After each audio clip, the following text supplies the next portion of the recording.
Hello, my Dottlings. Here she comes in with something in her mouth, knowing that she was doing a podcast. Hello, my Dottlings. Welcome back to Shameless Self-Promotion and Madame Tortuga's Lounge. We have with us tonight the amazing Meghan Black from Earth Magic. So, Meghan, tell us a little bit about yourself, what you do. Yeah, sure. So again, as Dottie said, my name is Meghan Black, and I am working at Earth Magic, but I also own and represent myself as She's the Whisperer. I have been practicing for over 20 years in folk magic, and I have delved and completely dived into the Szeptucha practices. These are a Polish folk magic practice. It includes several areas of other Slavic countries as well. And I have completely devoted myself to that. It's been a long journey, and I'm still researching and learning new things about it every day, which I think is wonderful because in almost every magic path, there's always a chance to expand. So when you get the chance to go even deeper into what you've completely devoted yourself into, it's amazing. I love it. That is awesome. So, some of you may notice her from a video that we actually just recently put out from where we did psychic shopping at Earth Magic, which was done. I don't even remember how long ago we did it. I think it was like September, November, Yeah, I think so. September, October, somewhere in there. Mm-hmm. I know that it was appallingly long because I've had people request one of the other videos that I shot this not the same time, but like maybe a week or two before that I've barely worked on because I took an editing hiatus. But in that video, you talked a little bit about your grandmother and how you kind of how you decided to pick this path because it's not something that's very common No. in these parts. No. So I 100% believe that my grandmother was a whisperer. It's not something that she openly talked about. She was extremely devoted Catholic, and the first rituals or spells that I've actually remember doing was with her. I was about 5 or 6 years old, and we had a huge storm coming through, and she grabbed her blessed palms and her cast iron frying pan, and she set the pan on a stove and started lighting the palms, and she said for me to grab my rosary and whisper my prayers. And that was the one thing that really threw me off. Was about the whispering, because when you're in like the Catholic settings and you're in the church, everybody speaks them together. You're not supposed to yell them, but you say them from your chest, really.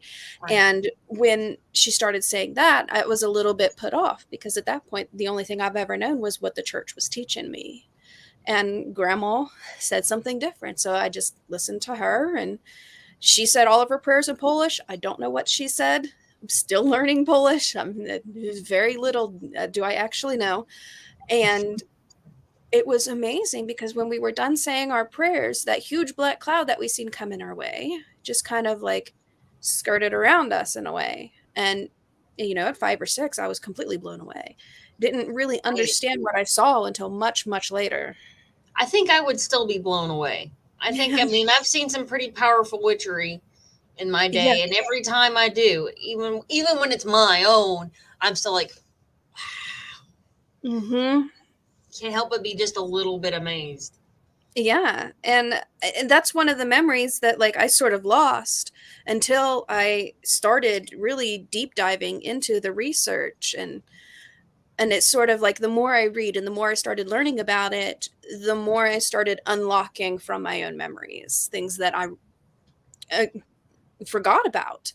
And that was one of them, and the other ones was how my grandmother blessed her rosaries, which was much different than the church, because the church, the priest blesses them, or you buy blessed ones from the pope that were sent there to the church for a specific reason. But she did hers differently, and she placed hers in her plants. And she always had beautiful plants, absolutely beautiful. She had this huge, like 4-foot long table, and it was about 3 feet deep, and there was just plants everywhere. And she had the most beautiful African violets. And I can honestly say, since my grandmother has passed, both my mother and I cannot grow African violets. We don't know what it is, but it's like grandmother claimed those ones, so those are hers. You can't grow them. Well, apparently, you know what though? That is not an easy thing to do either. Like irises and whatnot, they have to have very specific humidity. Yeah. And my mom even tried growing them in the same space that she had them in, everything. And it's just, nope, those are grandma's, not ours. Fair enough. Mm-hmm. Sometimes that's the way it goes. My grandmother was daffodils. She could grow, we had like multicolored daffodils. Almost everybody thinks of yellow daffodils, but she had white daffodils and yellow daffodils, and then she had some that were that had a yellow cup and then white flower petals. Oh. You know, like you got the two parts of the daffodil, like the horn bit and the back bit, and they'd be two different colors. That's and they would cool. grow in different orders. Like one would pop up, like the yellow ones would pop up first, and then like the white ones would start to fill in as the spring went on. So she had daffodils for like a month, and then the next thing would sprout. Like she had it timed so that just as something was dying down, something was sprouting up. Like summer flowers, winter flowers. That's that granny magic. Mm-hmm. Oh yeah. So she was Polish then. Is that kind of? Yes. Her mother, my great grandmother, came here from Poland with her sister. And I've been trying to go deeper into some of the ancestry because I'm curious to see where exactly we came from. And the only thing that I got was that my great grandmother's name was Tekla.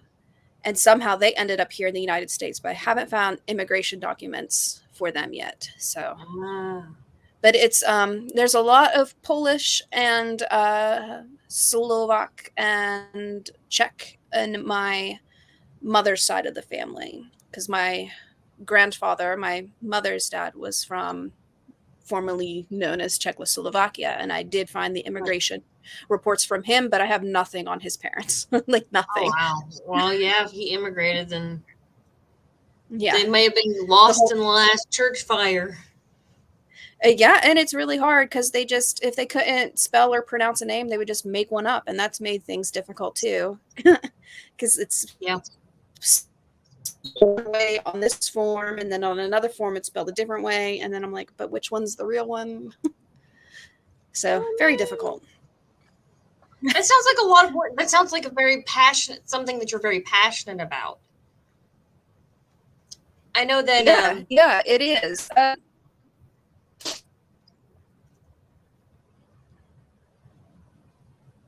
Hello? Are we losing you? One of us is down. I can still see and hear everything. Okay. It may have just been me. My computer is a little squirrely tonight. Yeah, the storm's not helping nothing. I need to clear it off. Huh? The storm's not helping nothing. No, not really. It's probably not. But also, this poor computer has been around. It's a laptop that I've had since I want to say 2018. So it's a workhorse, and it still holds up to my editing and things. But when they did the switch over from Windows 10 to 11, I need to clear it out and do a fresh install and everything. So if that goes out, we'll just keep going. That was a lot more information about my computer than anybody actually needed. Well, yeah, it kind of happens. It does. So keep building up. Right. So tell me a little bit about. So you've had to learn. I know that, like in the video, you talked about having to learn both Polish and Russian to try and translate some of the texts. Tell me a little bit about getting started. You told me about your grandmother doing it, but tell me about what kind of reawoken it in you enough to go and start learning Russian and Polish. Yeah, it's a feat unto its own. I am luckily blessed with a beautiful family member who wedded into our family who came from Russia, so she is helping me a lot with some of the translations. But I was actually given the whisperer path by a deity that I was working with, and with that communication, the only thing that she gave me was I was in the dream that we were in. I'm going to kind of shorten this up a little bit, but in the dream that I was in with her, I was introducing myself to somebody as Megan, and she turned around, interrupted me, and said, "Absolutely no, no, no, no. She's the whisperer." So after that, when I woke up, I'm like, "Well, what the hell is that?" I've never heard of that in my entire life. So I started like Googling what is a whisperer. And I got like the Horse Whisperer movie that was out when I was like a kid or something, and like a whole bunch of other books. Yeah. And I'm like, none of this is making any sense whatsoever. So at the same time that I was getting that dream, I was actually working on my family lineage. And I was like, maybe it has something to do with that. So I looked up Polish and whisperer, and that's when I found it. And I was like, oh my God, it's a thing. It's a real thing. And that was like 6.5, almost 7 years ago now. And I started learning what the word was at first, like shep-too-hah. I mean, that's not a very well-known word. It even sounds funny, looks like nothing for what it's spelled like. So Polish is Yeah, it really, sounds like an eldritch horror. yeah, it's there's a lot more z's and thrown in the middle of words and everything, so it's very confusing. But in the process of trying to understand what the whispers are, where they came from, how this has still survived, even though the church has been there for so long, and um, I just fell in love with it. I was like, I remember my grandmother speaking Polish, but she was adamant for not teaching me Polish because she said I wasn't old enough to learn it yet because it's super hard. And I 100% agree with that. It is extremely hard. It's like my tongue has such a hard time forming the words. But I have been working on quite a few books. The newest one, I'm going to completely butcher this author's name, and I completely apologize in advance. But it's Vadim Justem, I think. And he does a lot of Polish publications on whispers and folk magic and other forms of like divination. So his works, he has like, I think 12 or so books, and they're all on different forms of magic over from the Slavic land. So Russia, Ukraine, and Poland. So Oh it's really kind wow. of neat. What I found is it's really it's similar to a lot of folk magics, and that's one of the reasons why I fell in love with folk magic, because it's like no matter where these people were on the earth, there's just so many similarities in the way that they practice, the tools that they use, tools if any that they use are very Right. similar, and it's amazing.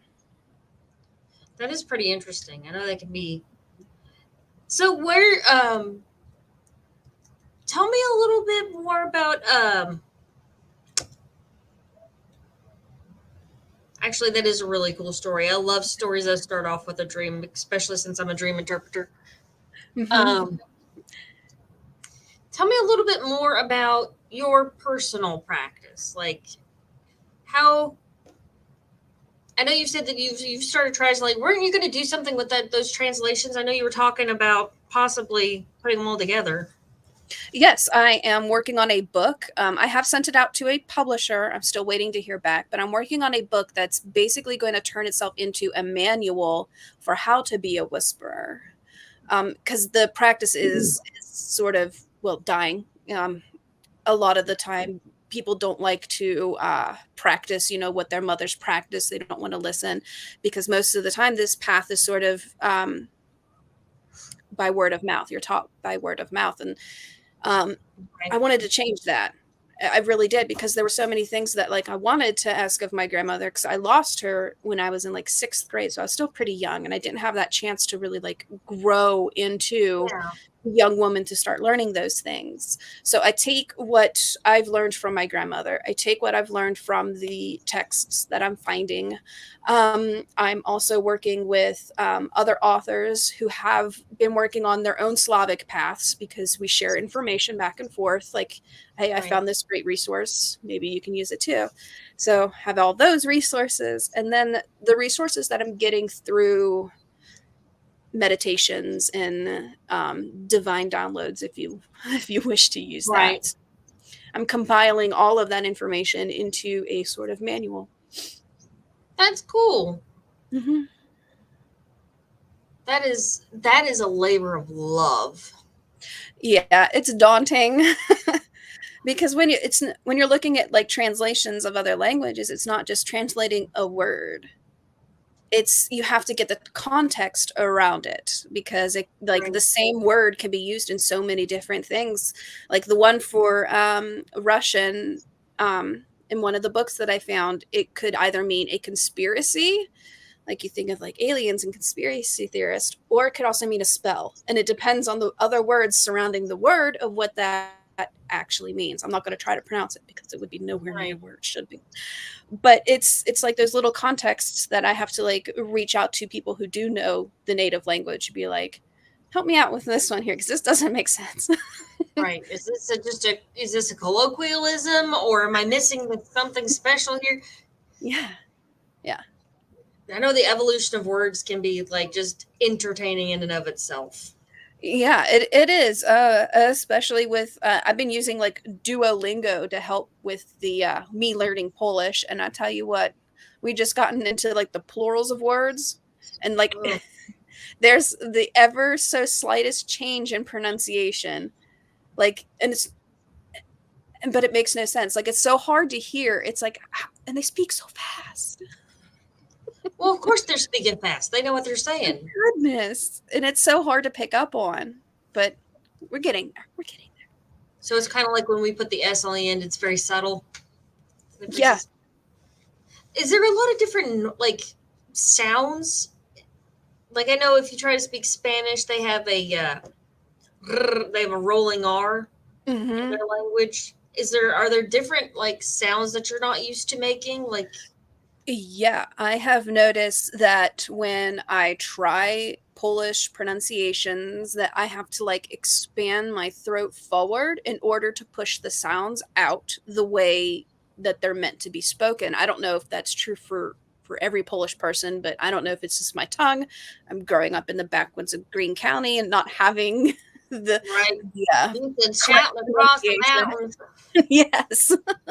So it is very different. I have found that it uses a lot more of like guttural sounds, like down further in the throat. So it's a little different. Yeah. Sounds like it'd be easier to do a ventriloquist routine with. Yeah. Okay, so let's go ahead and run commercials, and then after this, I want to talk more about some of the things that you do for the shop, like the bone readings and the nail polishes, which I'm not wearing tonight. I put it away, and I need to break it out. Actually, I think I got it right here. I put it on my hand. Mm-hmm.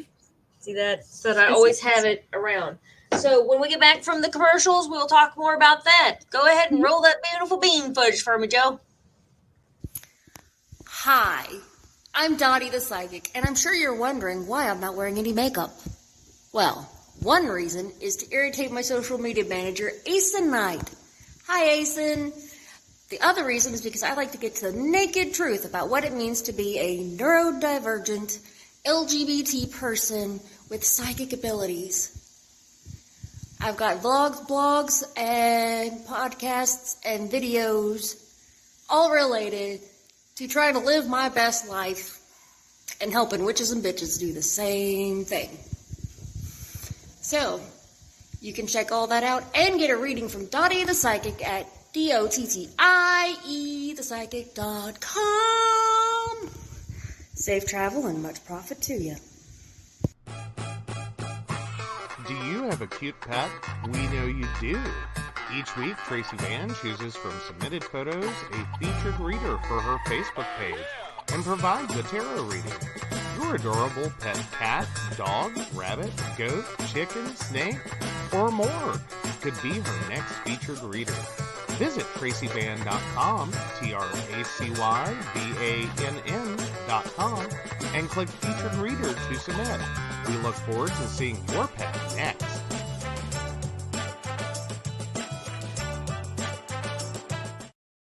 Hey everybody, Lady Gwendolyn here, and I am here to tell you how to get in contact with me and a little bit about what I do.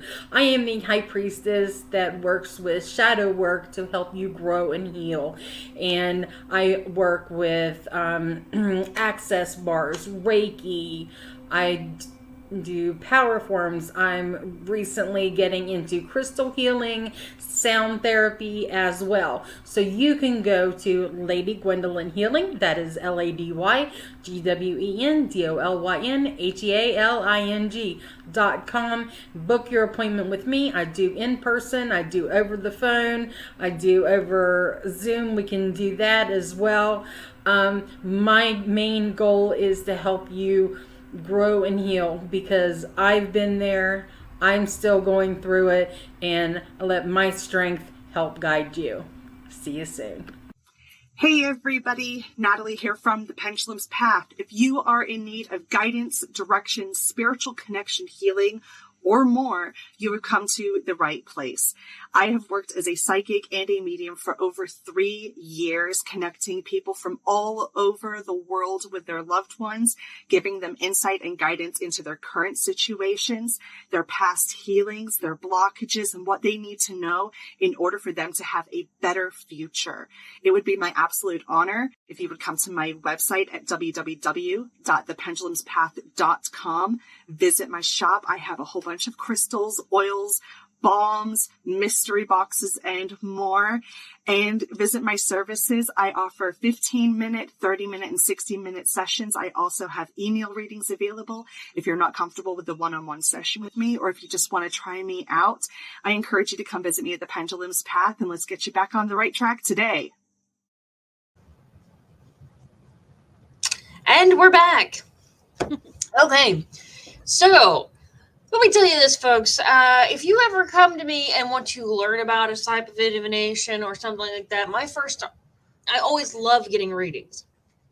So if somebody comes to me, they want to learn how to do divination, a lot of times I'll let them do a reading on me. So I am a pretty much open book, but it's still, to have somebody nail me properly to the wall is still it's always an experience, just to have your life laid out there in bones, especially.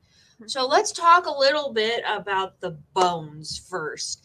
And then I want to talk more about some of the other things you do around the shop. But yeah, sure.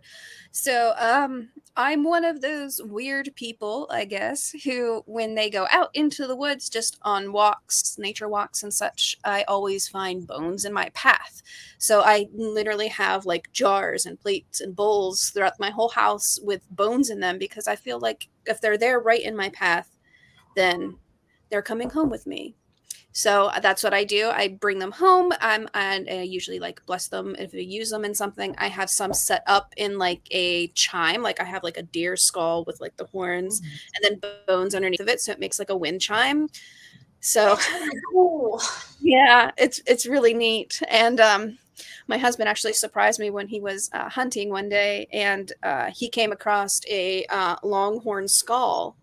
And he's like, I brought this home for you. I didn't know if you would like it or not. And I was like, that's the best gift you could have ever given me. So it's hanging up. Kind of romantic. Like it's very Adam and Gomez Morticia.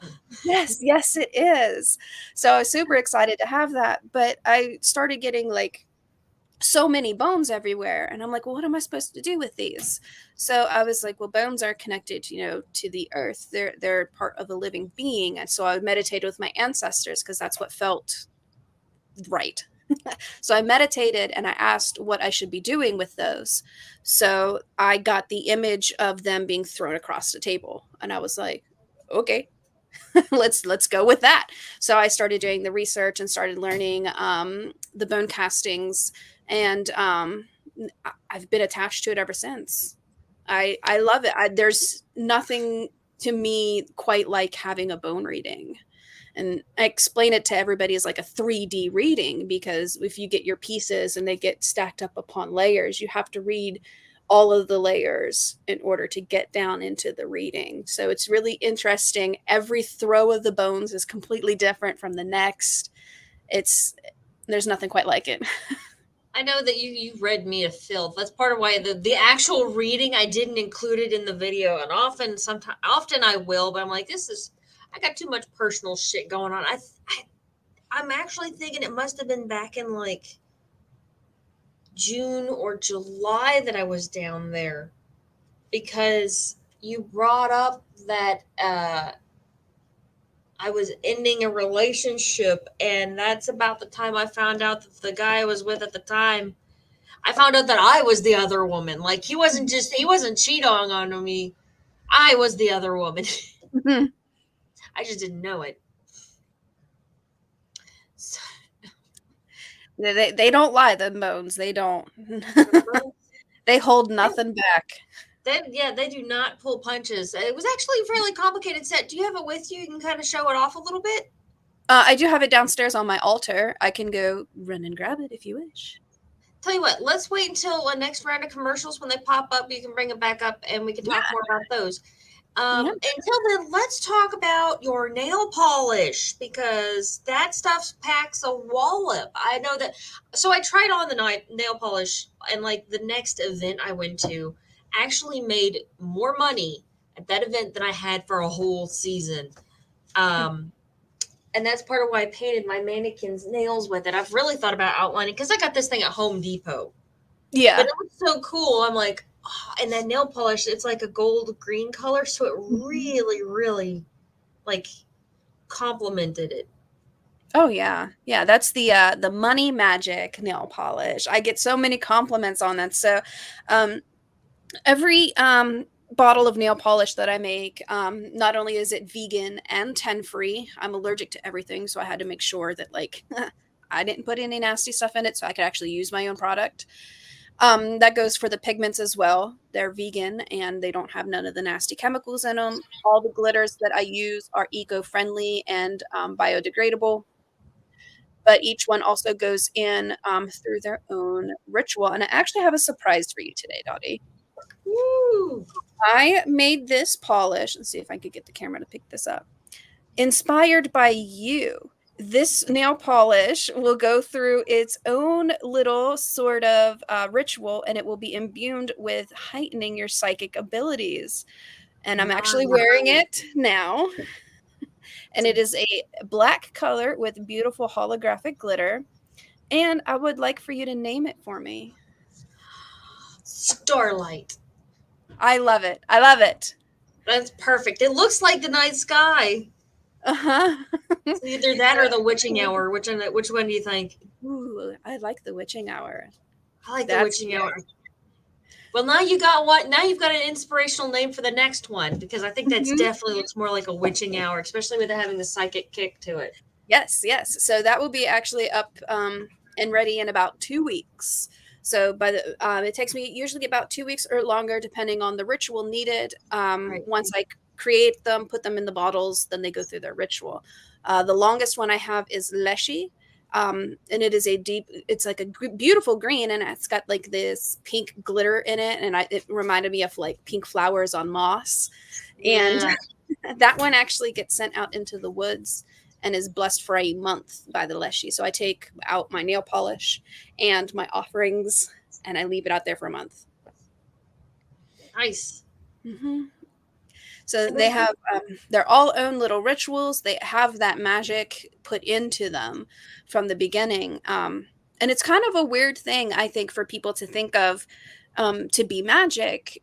But the more relaxed I am, the easier it is for me to do magic. So I started to, if I was a little anxious about something, or if I just wasn't quite in the right mood, but I needed to do this working, I would sit down and I would always paint my nails. And I was like, why not use magic to do it too?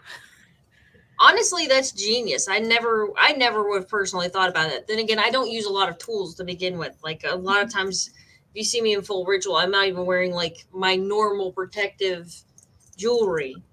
I always forget to wear my jewelry. Like even unless there's a specific purpose for the jewelry in the ritual, I forget about it. But I need like that. Tell us a little bit more different types of nail polish because you've got like a full spectrum. I love the Leshy. I remember see that magic, the money magic one is definitely effective. But you also had like new moon, Yes. full moon. What's your favorite? Oh, that's hard because I do love them all. But one of my favorites is graveyard dirt. I made this base color with no browns in it. I used all greens and reds because I wanted to add life to something that represented death because you have to have both. For there to be one, there has to be the other. So I didn't want to use any browns, but it did end up into this beautiful earthy tone. And then I actually bless it inside a jar with graveyard dirt. So there's no dirt in the nail polish, but it is blessed with the graveyard dirt. So it has that energy of the ancestors, that energy of death and rebirth within it. It's beautiful.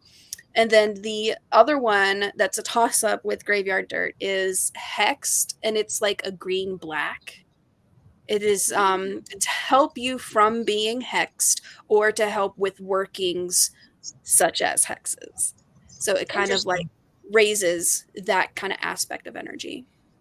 But it's also a really cool color. That is really cool. Okay, I got a question. So in your experience with working with these nail polishes, and obviously you use different nail polishes probably for different rituals, you probably have to change your nail polish. Have you ever had like a misfire with your magic because you were wearing the wrong nail polish? I haven't yet. Because I am going to leave that open. This isn't such a powerful talisman as some of the other magic objects because I do want it to sort of complement the person who is using it more so than overpowering them. Right. If that makes any sense. That does make sense. I do know this, like, because they're not super strong. You can definitely see where it's almost like buying a wand.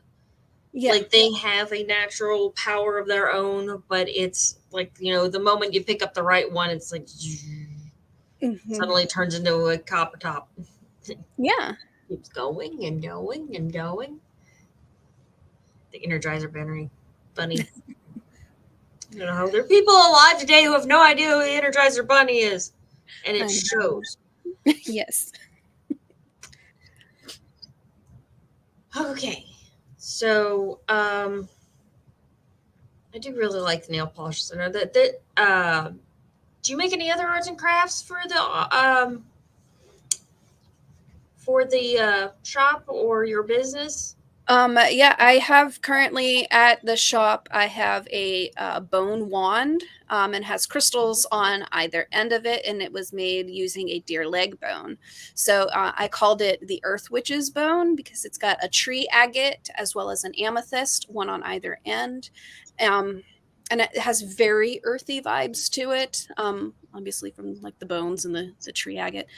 But I do make oils. I do make crushed crystal nail polish as well. So I grind up the crystals and add them into the nail polish so that you can like wear, the crystals on your fingertips. For my website, I'm going to be creating some healing teas to go along with a couple other things. I'm going to be putting some ritual boxes together as well. Teaching classes both on my website and at Earth Magic. I do have a class coming up soon too at Earth Magic. It's a class on protections and wards. So. Oh, you know what? Actually, my boyfriend had told me about that class. So your reputation exceeds you. Thank you. Yeah, words are hard. English hard. So hard.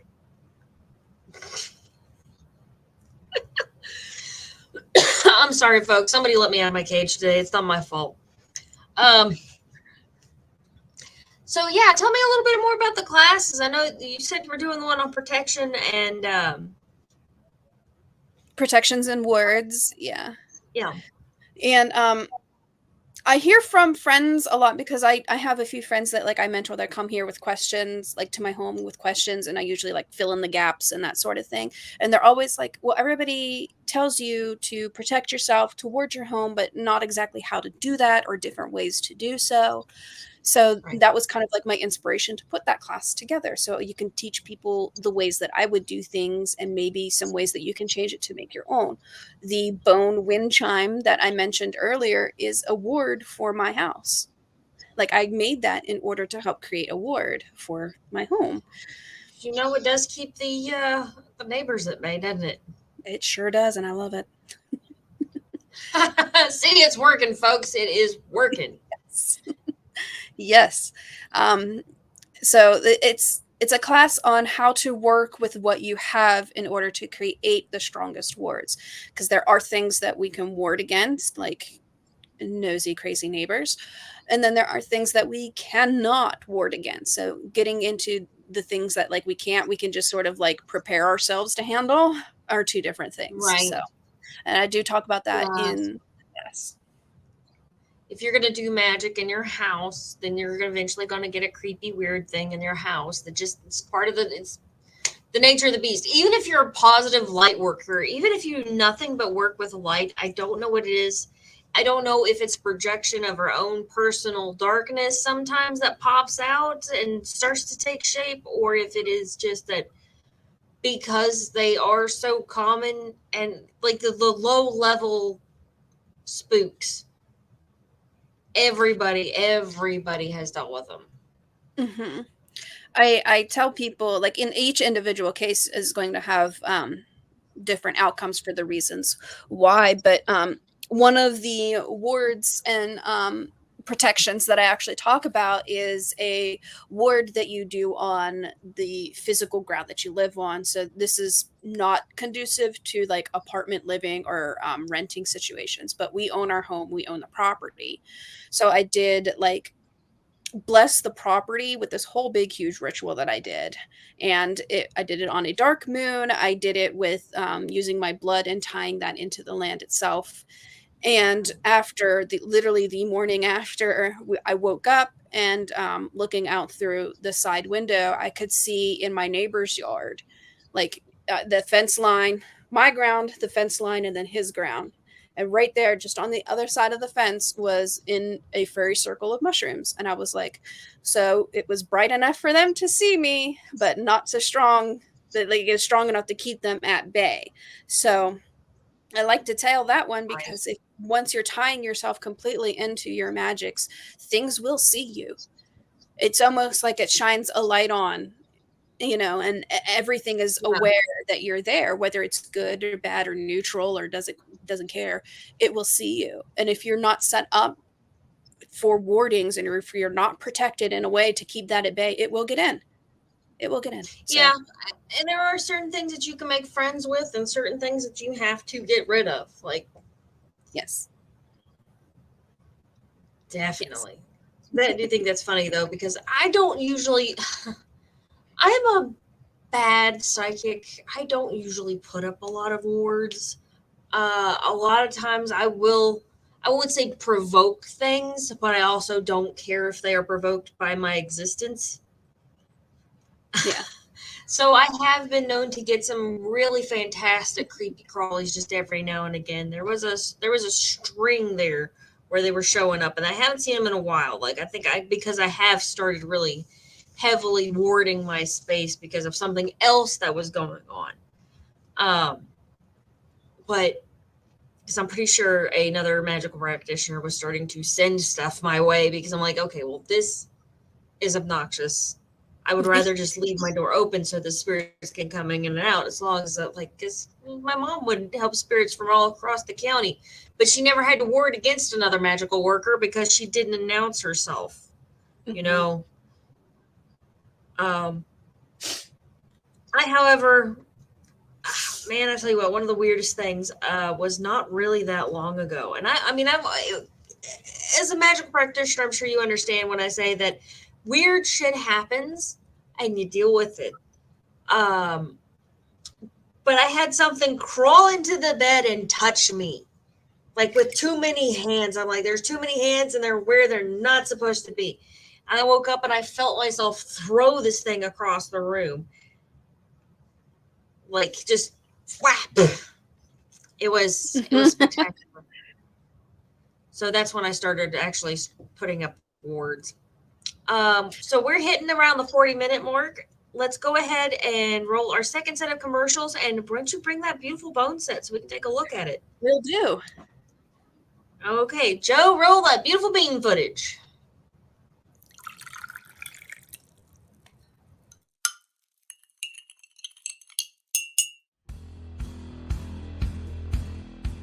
Welcome back, goblins! My name is Jason, and I am the host of the Esoteric Book Club, a podcast that examines titles on the magical, paranormal, the mysterious, and the strange. I release 2 episodes a month in which I review books on esoteric topics, recap news of the weird, and conduct interviews with authors, practitioners, and experiencers. The Esoteric Book Club can be found on every major podcast service or can be streamed directly from esotericbookclub.org.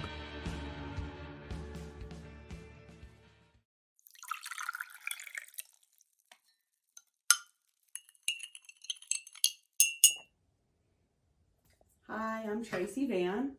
I provide a blended reading consisting of mediumship, psychic, and tarot cards. A reading from me can cover any guidance you need from relationships with your partner or your family, spiritual, financial, any questions you may need clarity on. If you would like to book an appointment with me, check out my website, tracyvann.com. That's TracyVann.com. I have bookings from 15 to 60 minutes you may choose from. That helps if you just have a quick question, need an answer, or if you're looking for a reading in more depth, I'm here to provide the guidance and clarity for you. Let's just figure it out. Bye.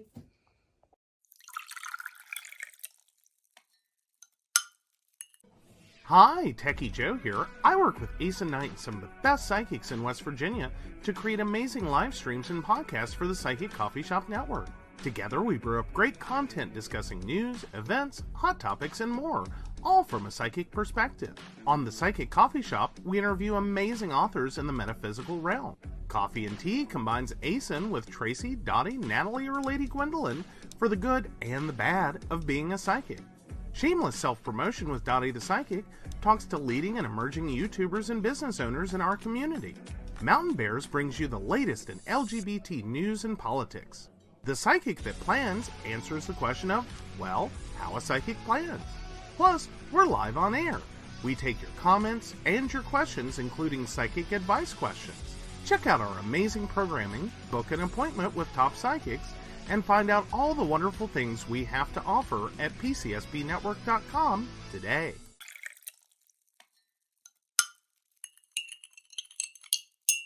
Hi, I'm Ace and Knight. I provide tarot readings covering everything from love and relationships to your life questions and your most spiritual answers. And also, I provide a lot of guidance in finances and divorces and all those relationship problems. So, if you'd like to get a reading from me privately, not on air, you can feel free to do so by visiting aceandknight.com and booking your appointment. I also provide on-demand services, so if your life is a little chaotic, you can go ahead and click that call now button there on my site. Great for a quick answer question. All right, guys, back to the show. Enjoy.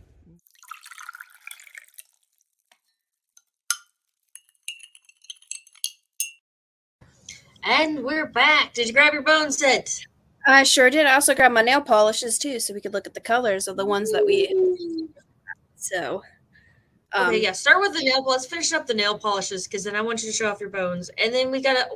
Before we go any further, folks, since this is we just did get back from commercials, we were talking to Meghan Black from Earth Magic, and she's the Whisperer. Mm-hmm. Is the name of your business? Is that .com or are you just on Facebook? Where can people find it? She's the Whisperer.com. Yep, that's the place you can find me. That's the website I run. I do have Facebook, TikTok as well. I do have Instagram, but I forget sometimes that I have Instagram, so it's not quite as active as Facebook and TikTok. People either love Instagram or they just know that their photos are getting dropped there from Facebook. Yeah. Yeah. I forget I have it, so you're better to find me on either on Facebook, my website, or TikTok. But they're all under the same name. She's the Whisperer. She's the Whisperer. Okay. So show me your nail polishes. So the one we were talking about, Leshy, see if I could get the light to hit it right through. There's the pink. Ooh. So this beautiful like forest green with the beautiful pink glitters. And this is the one that gets left out for an entire month in the woods, because I do work with the Leshy outside of nail polish. So I do have that relationship sort of with them. And then the other two that we talked about were like my favorite ones. And the first one is the Graveyard Dirt. That is a beautiful brown. And you said that's actually a green and red mix? Yes, these are mixed with green and red. And it's just stunning. That is a stunning brown. And then I have Hexed. And it's like a dark, like black green. And there are some bigger glitters in this one. Trying to get the glitters. I would cause trouble with that. I know. It's so pretty, though. That is pretty. Mm-hmm. I like that they're all shiny. I really do. Yeah. A lot of them are. I'm working on a matte top coat, and I'm going to add some protective properties in it. And I'm thinking about dropping in some larger hunks of tourmaline just into the top coat itself, not little chunks that would come out onto your polish, but just a chunk in there to sort of keep it cleansed and protected. So you can finish them off matte, because the Hexed one with a matte top coat is gorgeous. Yeah, those are some really pretty colors. I like that they lean darker. Yeah, the lighter ones don't tend to sell. Like I do have some other bright colors. Like I have Water Sprite that attaches like to water spirits. People don't care for that one. Or the yellow Wyvern, which is air spirits.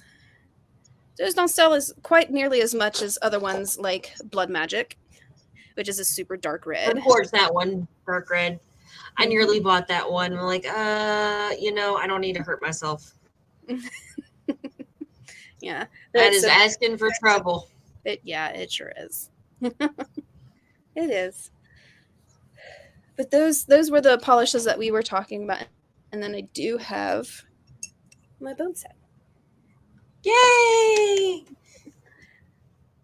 So tell us a little bit more about how you got started with the bones. I know you said that you find a lot of bones, but what inspired you to start gathering them for divination?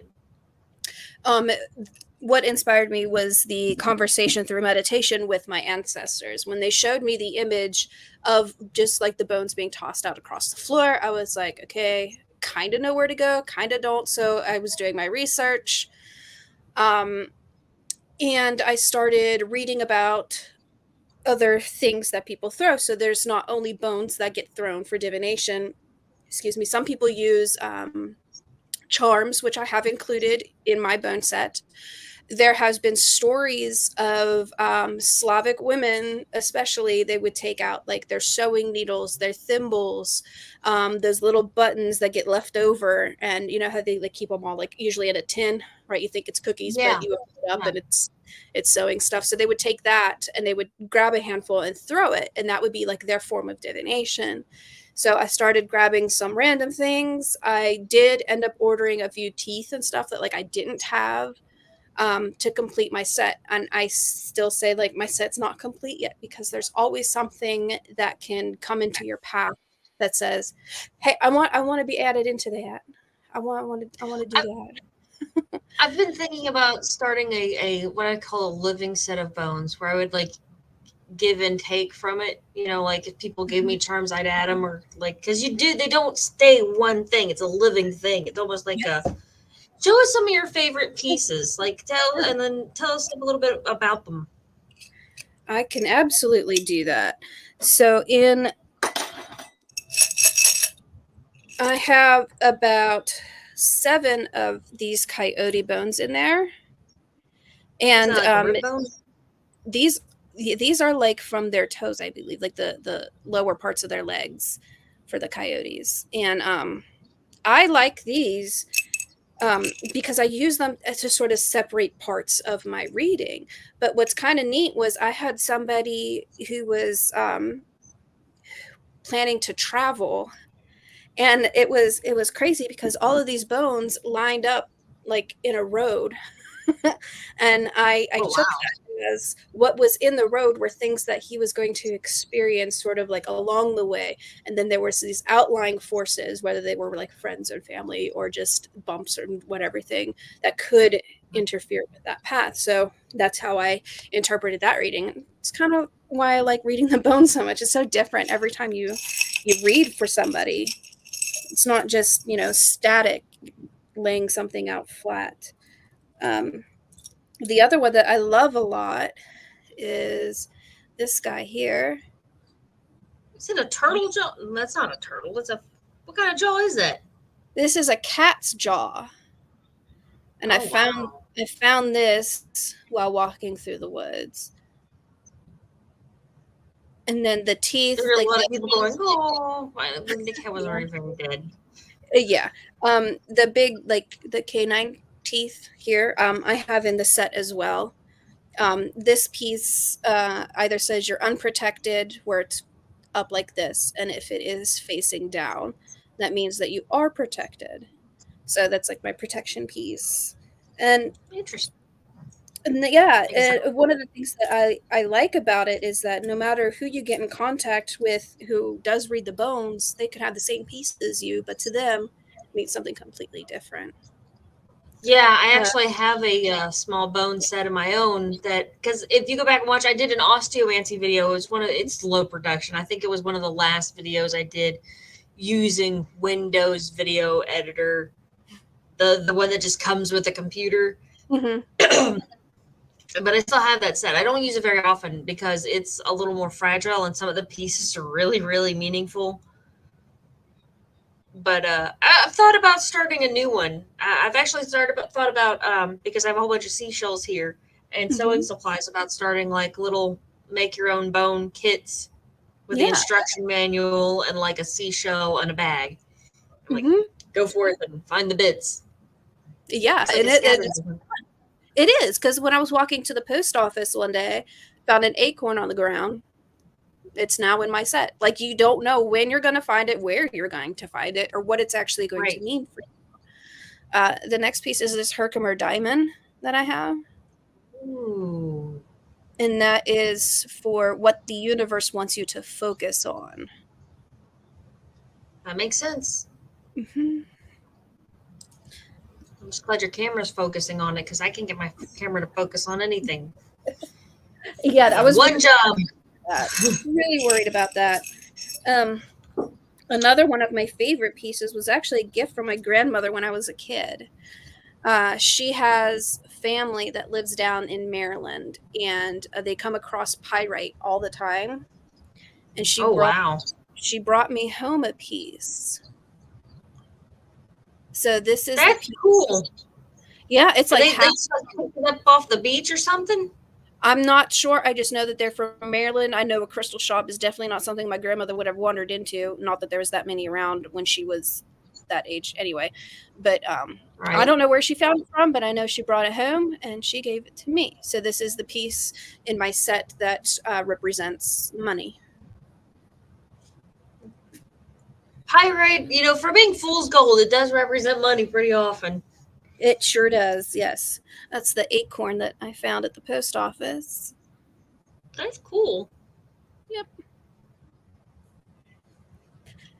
And then the other piece that I absolutely freaking love, I bought this piece, oh my gosh, maybe 8 years ago. Never knew what I wanted to use it for, but on one of the Facebook groups that I am in, they like sell things. And this is a hand-carved little like Buddha figure.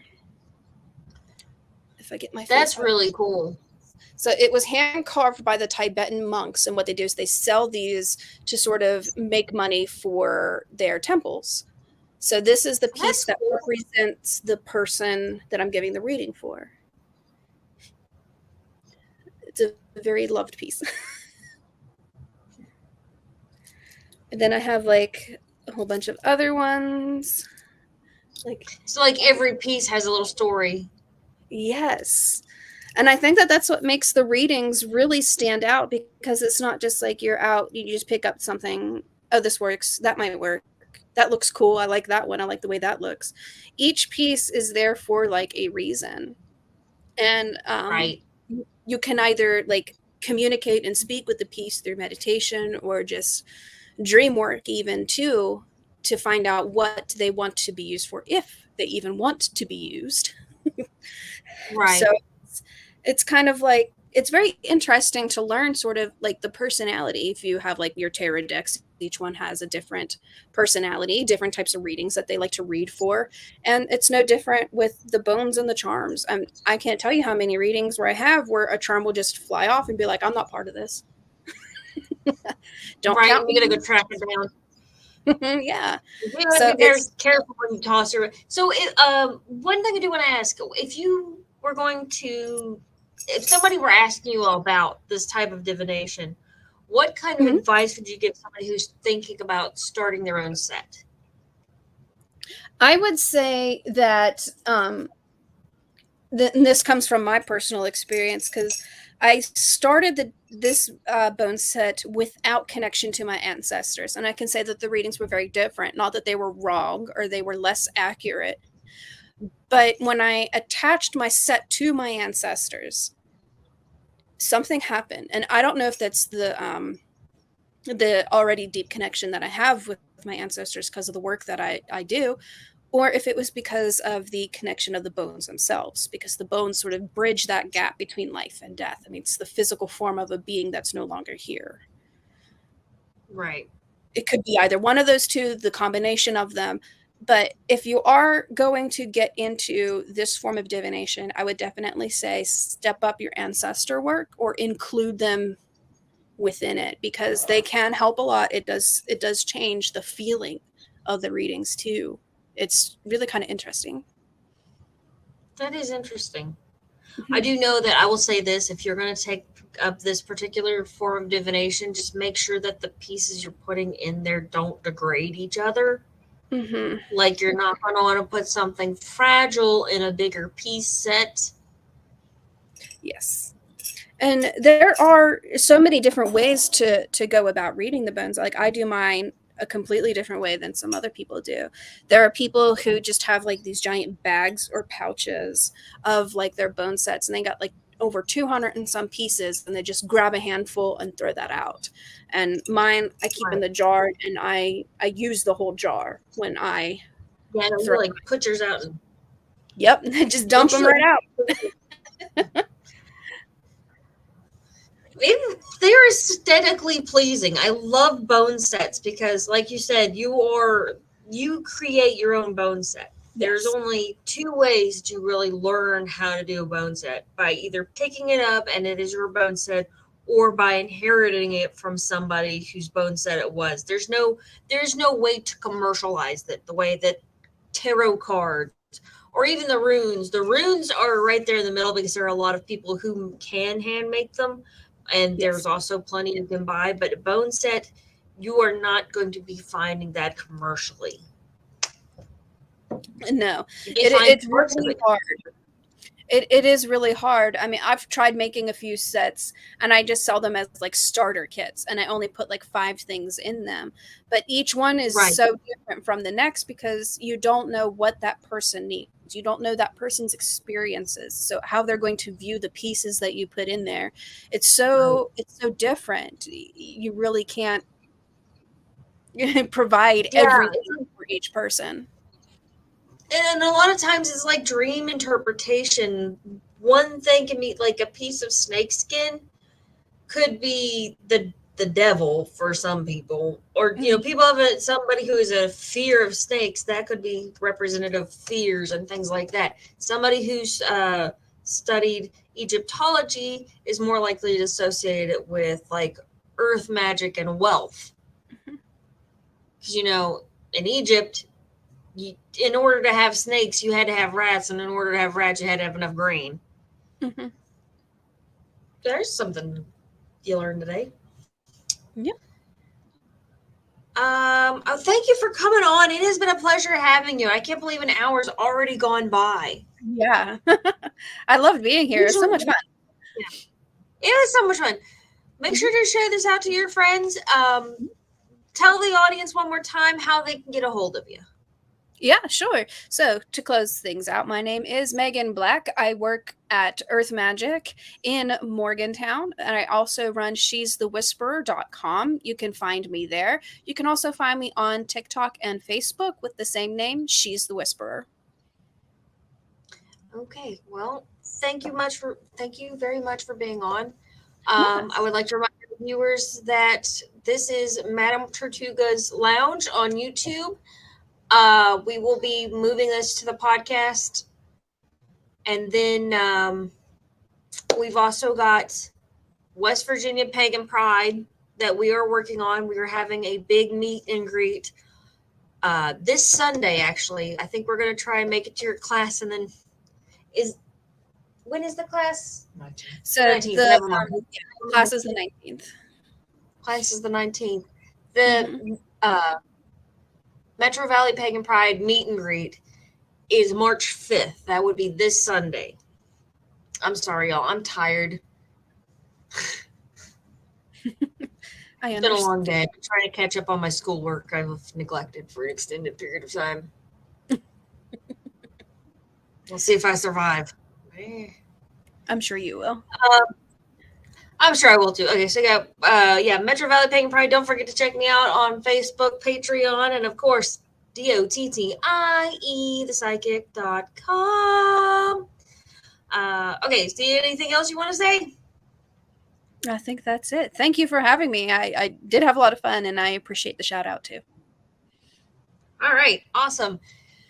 I've really enjoyed having you on the show, and for all our listeners, whether you're watching this on YouTube or wherever Anchor podcasts are distributed, I hope you have a good day and safe travel and much profit to you.